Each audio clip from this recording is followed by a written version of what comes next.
Dalam diskusi DPR bertema reshuffle kabinet yang digelar di ruang diskusi Nusantara 3 Komplek DPR Senayan Jakarta pada Kamis 22 April 2021, politisi Partai Golkar Muhammad Misbakun mengatakan bahwa semenjak pandemi fase paling berat dalam perjalanan di kabinet yaitu mengelola berbagai sistem, dari mulai sosial, ekonomi, pendidikan, pertahanan hingga keamanan.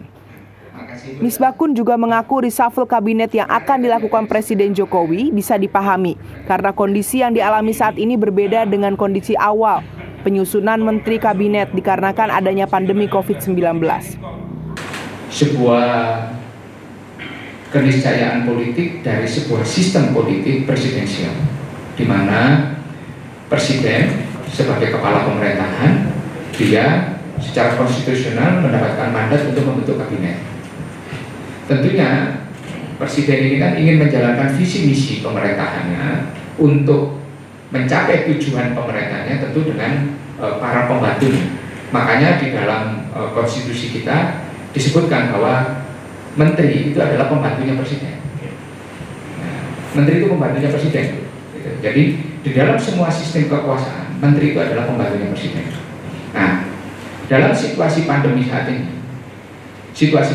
ini, ada situasi-situasi sehingga publik bisa mengcapture, bisa membaca, publik bisa melihat apa saja prestasi, hasil kerja, capaian, termasuk citra, termasuk persepsi terhadap semua anggota kabinet.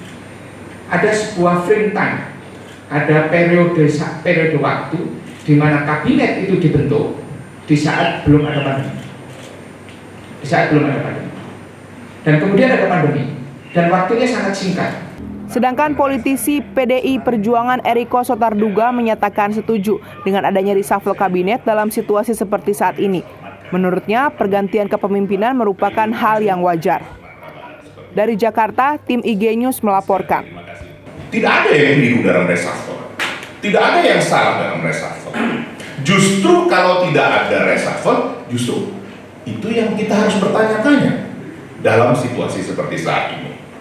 Nah, saya tidak ingin mengandai-andai, kita melihat saja di Jepang hal biasa yang namanya pergantian Perdana Menteri, bahkan Mas Dimas, biasa. Ya, di Thailand bahkan kudeta berganti. Nah, artinya kalau sebenarnya perjalanan dan sistem yang sudah berjalan sudah semakin baik, pergantian kepemimpinan di setiap level dikatakan di kementerian itu, atau kalau di Amerika disebut Secretary of State, itu sebenarnya hal-hal yang wajar saja. Nah, apalagi dengan di Indonesia, tentu kita semua juga bertanya kenapa sih digabungkan antara Mendikbud dengan Kemenristek? Kan itu kan pertanyaannya juga, Mas Dimas, kenapa? Loh, sebenarnya ini seharusnya dari sebelumnya sudah dilakukan. Kenapa? Selama ini coba kita lihat ya, dalam pendidikan, dalam aplikasinya, dalam pekerjaan, sering nggak sejalan? Tidak sejalan.